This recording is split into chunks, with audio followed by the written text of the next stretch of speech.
Hello guys, how's it going? My name is Dalaran, and in today's video, we'll be taking a look at a variety of important features coming with the Shadowlands pre-patch since it is finally here. We'll take a look at the major features that you guys probably need to know about as you log into the servers. This won't be every feature, but I felt like covering the most important ones that I think you guys should know about. This video does not cover every class and every spec change, just so you guys are aware. If you like this content and like what I do, please give it a like and subscribe. Anyways, let's get into some of the features that we'll be getting with this pre-patch. The first feature you'll notice with the pre-patch is the level squish, item squish, and stat squish. Just about everything in the game has been squished. And if you were previously level 120, you will now appear level 50. All your other alts that are lower level have also been squished to some degree, as the numbers for the expansion are going to be a little bit smaller. Be sure to check out your main on the alts to get accustomed to these new numbers. Next, we have new character customization. First of all, we'll have a variety of different customizations for different races. Orcs, humans, dwarves, everybody has some new little doodads, from different haircuts, different eye options, tattoos, scars, as well as a variety of different features like leaves in the hair of night elves. You get different ear options for blood elves to get long ear, medium ear, or short ears, even golden or even blue eyes. Same thing goes for the void elves. Lots more furs for the worgen, and even flowers for the Dalaran. There's a lot of features for me to cover, so take your time with the pre-patch and take a look at all the different customizations that are available. Whether you're trying to make some brand new alts and give them the look that you always coveted, or if you're trying to spice up your main and make them look just a little bit different.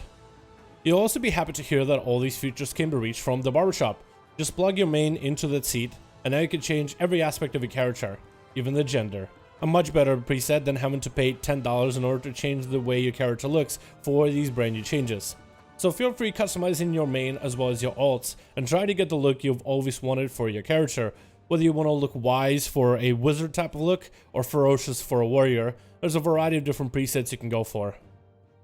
Then we also have the Exiles Reach, which is a brand new starting zone for brand new players to World of Warcraft. If you're a veteran, you're free to try out Exiles Reach as well. Exiles Reach is a modernized introductory based on some of the newest experiences you would have had with some of the recent expansions, like Legion and BFA. You have a lot of the cutscenes, then there's also a lot of voice acting. There's a much more robust tutorial system for brand new players to discover how to play their character, and a brand new zone with transmogs to collect. If you've never played through Exiles Reach, I recommend playing at least through once with this whole zone, as it does have a very special dungeon for you to run at the very end that can be done solo or with other players for a very interesting experience, and I think it gives a fresh new beginnings to a lot of us. Definitely worth checking out if you've never seen it before. Then we have the big one. This is going to be a time walking leveling through World of Warcraft. Once you reach level 10, you can talk to Chromie and begin your time walking campaign, which will let you play through one expansion to level through level 10 to 50. Play the story of that expansion and play it as if it was the launch day of that one expansion. So if you want to go back and relive the glory of Legion and have all the quests and the zones scaled to your level, starting at level 10, you could totally go back and do that. Blizzard said that this leveling experience is a lot faster than that of Battle for Azeroth leveling, level 1 through 120. So play whichever expansion you want to play through. Go back and relive your favorites, or try some of the other expansions to really follow the story. Newcomer chat has been introduced in the game, so now if you're a new player, you can join the newcomer chat to get helpful advice from max level players, but you can also become a guide by talking to a guide recruiter. You do need a couple of achievements and requirements before you become a guide, but if you're willing to volunteer your time to help out brand new players, then guide might be the perfect thing for you. If you're interested in playing allied races in this new expansion, you'll be happy to hear that you no longer require exalted reputations to earn any of the new allied races. So for most of them, you'll just have to complete a short quest line before you unlock them, unless of course you're playing the Nightborn. So now will be the perfect time to try out some of the allied races you always wanted to play. And of course, with the pre-patch to Shadowlands comes all the Shadowlands class changes. There's definitely a lot of them, and I will not be able to cover all of them in one video. But if you want to check out the World of Warcraft pre-patch notes, they'll have all the information about all your different classes that you're interested in playing, and some of the new changes. There's a lot of changes to take a look at, so take your time as you're exploring your character and exploring the spellbook, finding out some new abilities that you've never seen before, or even some old favorites. We got some Mythic Plus changes, but some of the biggest ones are going to be Bursting is now a magic effect and is dispellable, Volcanic will now knock you up, so if you're a warlock wishing to stand in Volcanic just to cast one more Chaos Bolt, it will now disrupt you. Sanguine will last less long on the ground, which is great for dungeons with small corridors like Tol Dagor.